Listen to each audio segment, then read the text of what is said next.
안녕하세요 여러분. 영적 부흥 주님과 함께하는 삶 9월 25일 토요일, 오늘은 마태복음 말씀을 통해서 은혜를 나눠보려고 하는데요.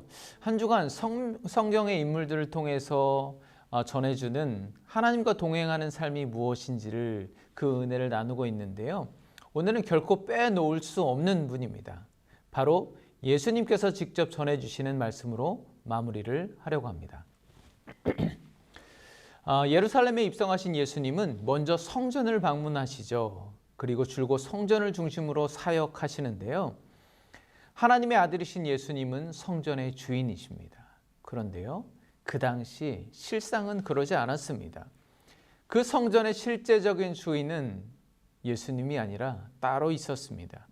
바리새인, 서기관, 제사장, 헤롯 땅, 그 당시 정치, 종교 지도자들이 마치 거대한 기업이라도 운영하는 듯이 성전을 기반으로 막대한 이익을 얻고 그들의 권력을 유지하고 있었습니다. 그것은 곧 하나님의 영광을 가리고 배역하는 것일 뿐만 아니라 힘없는 백성들을 수탈하는 죄악이었습니다. 이에 예수님은 그들의 죄악을 하나하나 열거하시며 심판을 선언하시죠. 그리고 이제 오늘은 그들의 죄악의 온상이 되어버린 더럽혀진 성전이 무너질 것을 예언하십니다. 마태복음 24장 1절 2절 말씀을 봉독하겠습니다. 예수께서 성전에서 나와서 가실 때 제자들이 성전 건물들을 가리켜 보이려고 나아오니 대답하여 이르시되 너희가 이 모든 것을 보지 못하느냐? 내가 진실로 너희에게 이르노니 돌 하나도 돌 위에 남지 않고 다 무너뜨려지리라. 아멘. 예수님께서 제자들과 함께 성전에서 나아오실 때 제자들이 이렇게 묻습니다.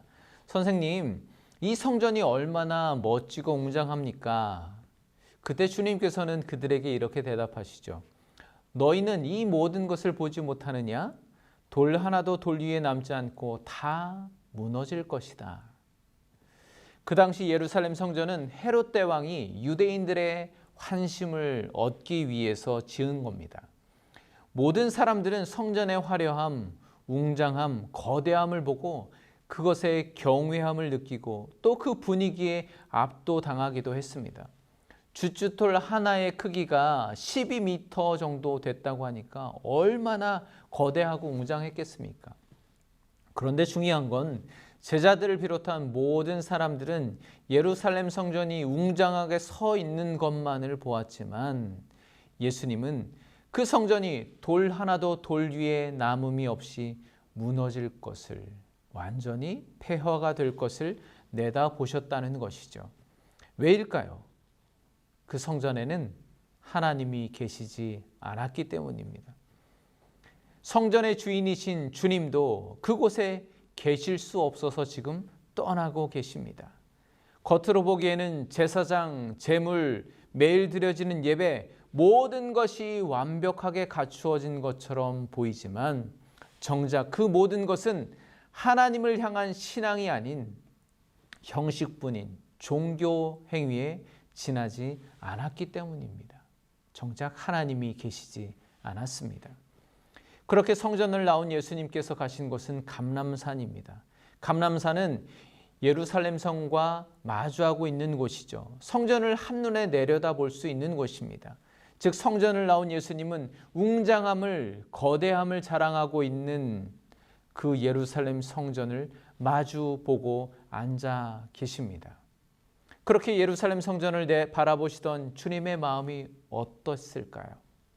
저는 오늘 잠시 그 성전을 바라보고 계신 예수님의 마음을 묵상해 보았습니다. 교회의 주인이 하나님이시고 교회가 예수님의 몸이라면 당연히 예수님께서는 교회 안에 머물러 계셔야 합니다. 그래야 하는 것이 당연합니다. 당연히 그곳에서 영광 중에 예배를 받으셔야 하는 것이 당연합니다. 그러나 오늘 주님은 그곳에 머물러 계시지 못하고 그곳에서 쫓겨나다시피 떠나오셔서 그곳을 마주하고 바라보시며 그곳이 무너질 것이라 예언하고 계신 겁니다. 그처럼 저는 혹시 주님께서 성령께서 거하고 계신 성전이라고 말씀하시는 내 안에 거하시지 못하고 멀찌감치 나오셔서 나를 바라보시며 나를 마주하고 지켜보시고 있지 않을까 생각해 보았습니다. 주님 보시기에 나는 과연 어떤 성전일까? 크고 화려하고 많은 사람들이 드나들며 다양한 종교적 행위는 분주하게 이루어지고 있는데 정작 예수님은 내 안에서 그 모든 것을 기뻐 받고 계실까? 영광 받고 계실까? 생각해 보았습니다. 여러분, 모세는 광야 회막 가운데 여호와 하나님을 만납니다. 그런데 그 회막은 그저 사막 한가운데 동물 가죽으로 엮어서 만든 천막에 불과하잖아요. 그렇지만 그렇게 초라하고 볼품없는 천막에 하나님께서 임재하셨을 때 그곳은 거룩한 예배의 처소인 회막이 되었습니다. 성막이 되었습니다. 그리고 하나님은 이스라엘이 40년 광야길을 걷는 내내 그곳에서 그들을 만나 주셨습니다. 여러분, 인생이 어떠합니까? 지금 마치 광야와 같이 단 하루도 쉼 없이 목적지를 모르고 걸어가야 하는 그 고단한 삶을 살아가고 계시지 않습니까?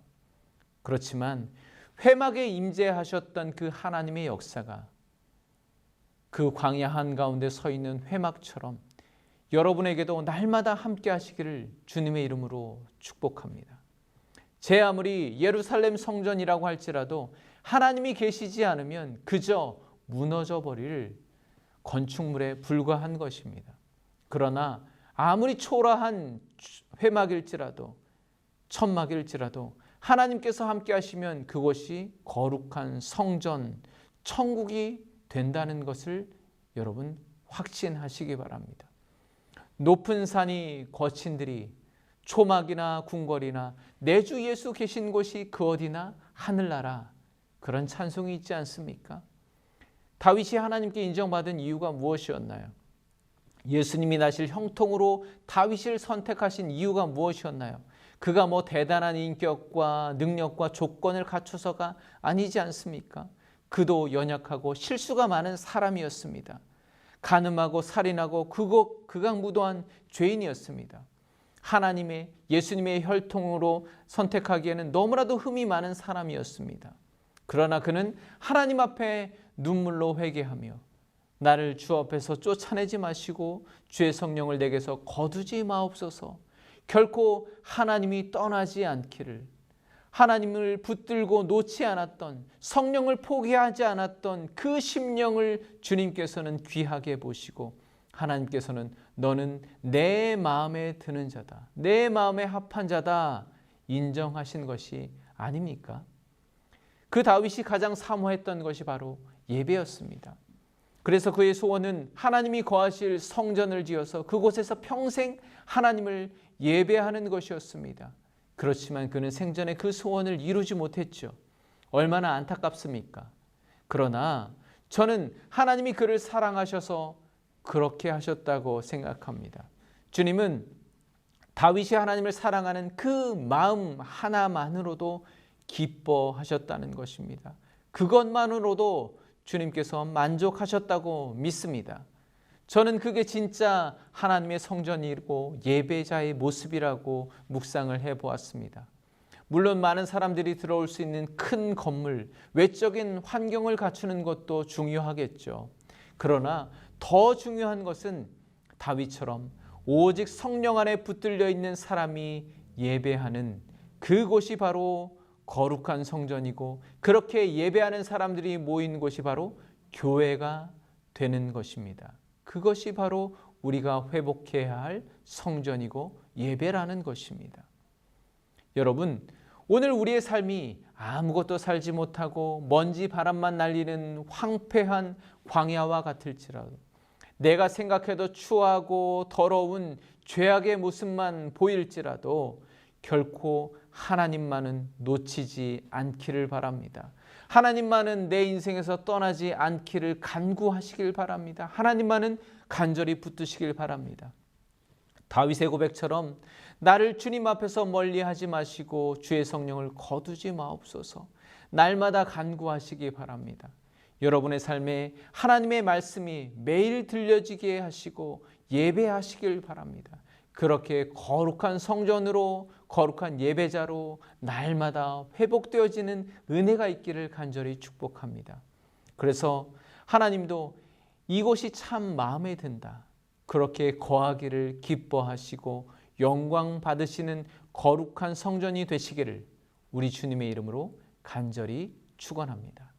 이제 말씀을 기억하시며 함께 기도하겠습니다. 하나님, 나를 주님의 거룩한 성령이 거하시는 성전 삼아 주시니 감사합니다. 주님, 이 모든 것은 나의 잘남과 노력이 아니라 오직 주님의 은혜임을 고백합니다. 혹시 지금 내가 주님 앞에 나의 웅장하고 화려함을 자랑하는 예루살렘 성전과 같이 서 있지 않은지요? 주님, 이 시간 그 모든 것을 무너뜨리고 부족하고 연약할지라도 있는 모습 그대로 주님 앞에 나아가게 하여 주시옵소서. 나의 삶에 오직 하나님을 향한 예배가 회복되게 성령님 역사하여 주시옵소서. 말씀을 기억하며 함께 기도합니다.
오늘은 청년과 다음 세대를 위해서 중보하며 기도하겠습니다. 교육부를 섬기는 모든 교육자와 교사들에게 성령의 지혜와 은혜를 주셔서 지금의 비대면 상황 가운데서도 학생들과 인격적인 관계를 맺고 주님의 사랑을 온전히 흘려보내게 하여 주시옵소서. 자녀들의 학교 생활 가운데 성령께서 안전하게 지키시고 학업, 대입과 취업을 준비하는 수험생들에게도 건강과 지혜를 더하여 주시옵소서.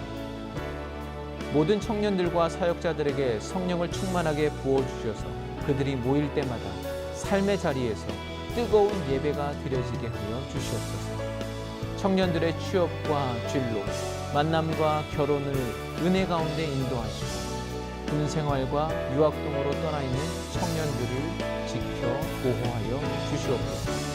우리 청년들과 차세대를 위해서 함께 기도하겠습니다.